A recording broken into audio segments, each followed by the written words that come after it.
भूतों का कोई वास्तविक आकार नहीं होता, वह किसी भी शरीर में जाकर उसी के अनुरूप बदल जाते हैं।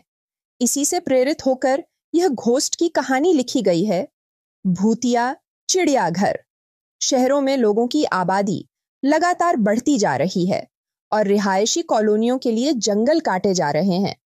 लेकिन इन जंगलों में रहने वाले जानवर सबसे ज्यादा प्रभावित हो रहे हैं। ऐसे ही एक सरकारी आदेश के तहत एक घना जंगल काटा जा रहा था। इस जंगल में कई जंगली जानवर रहते थे। उन्हें बचाने के लिए एक चिड़ियाघर बनाने की योजना बनाई गई। प्रशासन ने एक पुराने खंडहर को चिड़ियाघर में बदलने का फैसला किया।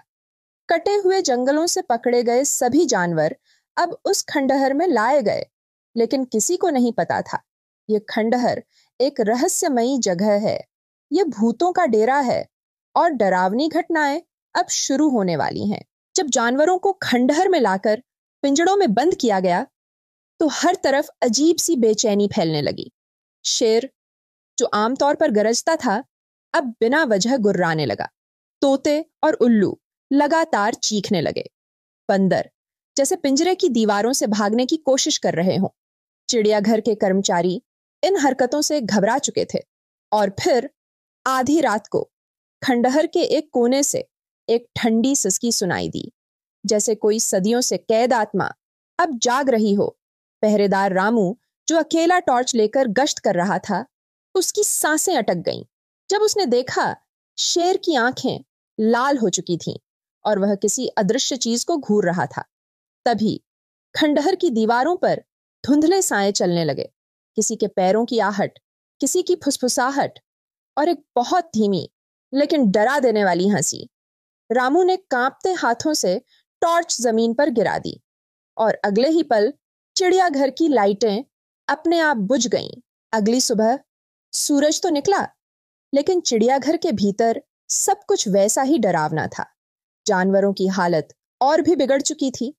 कोई भी ठीक से खा नहीं रहा था। कुछ जानवर तो अपने पिंजड़ों की दीवारों को पंजों से नोच रहे थे। हालत देखकर प्रशासन ने शहर के मशहूर पशु चिकित्सक डॉक्टर दिव्या को बुलाया। डॉक्टर दिव्या शांत स्वभाव की लेकिन बहुत अनुभवी थी। जैसे ही उन्होंने जानवरों का मुआयना शुरू किया, उन्हें कुछ अजीब सा महसूस हुआ। शेर की आंखों में एक अजीब सी लाल चमक थी। तोते की जुबान जैसे किसी और भाषा में कुछ दोहरा रही थी। बंदर की धड़कनें सामान्य से कहीं ज्यादा तेज थीं और हर जानवर जैसे किसी अदृश्य डर के साए में जी रहा था। डॉक्टर दिव्या ने तुरंत खून के नमूने लिए और लैब में भेजे। रिपोर्ट आई, लेकिन सब कुछ सामान्य था। सब कुछ सामान्य, लेकिन फिर भी कुछ तो था। उसी रात डॉक्टर दिव्या ने तय किया कि वो खुद खंडहर के अंदर जाकर देखना चाहेंगी।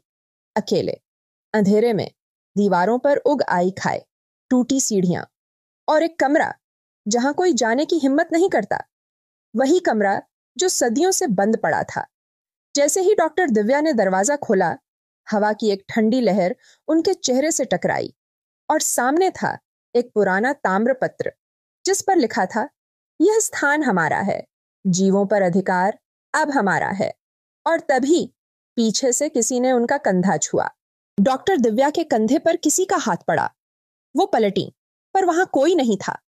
लेकिन हवा में अब एक अजीब सी सुगंध घुल गई थी, जैसी किसी पुराने जलते हुए कपूर की। कमरे के बीचों बीच रखा ताम्रपत्र अब धीरे धीरे चमकने लगा था और तभी दीवार पर एक छाया उभरी, एक महिला की, जो धीरे धीरे बोलने लगी। हम वो आत्माएं हैं जिनका बसेरा कभी इस जंगल में था। हमें जिंदा जलाया गया और हमारी चीखें इन्हीं दीवारों में कैद हो गईं। अब जब जानवर लाए गए हैं, हमारी आत्माएं उन्हें अपना माध्यम बना रही हैं ताकि हमारा बदला पूरा हो सके। डॉक्टर दिव्या सन्न रह गईं। ये चिड़ियाघर नहीं, ये एक आत्माओं की जेल थी और जानवर अब धीरे धीरे उन आत्माओं के अधीन होते जा रहे थे। तभी खंडहर की फर्श हिलने लगी और एक पत्थर हटकर नीचे की सीढ़ियां खोल दी। ये सीढ़ियां किसी गुप्त तहखाने की ओर जा रही थीं। डॉक्टर दिव्या ने टॉर्च उठाई और हिम्मत करके उतरने लगी। हर कदम के साथ हवा और ठंडी हो रही थी और फिर उन्होंने देखा, नीचे था एक रूम जहां जानवरों की आत्माओं की मूर्तियां रखी थीं। हर मूर्ति के सामने एक नाम, एक साल और एक शब्द। बले, यह चिड़ियाघर नहीं, यह एक प्राचीन बलिस्थल था जहां जानवरों की बलि देकर तांत्रिक आत्माओं को जिंदा रखा गया था। और अब वे आत्माएं वापस लौट रही थीं और इस बार कोई उन्हें रोक नहीं सकता था।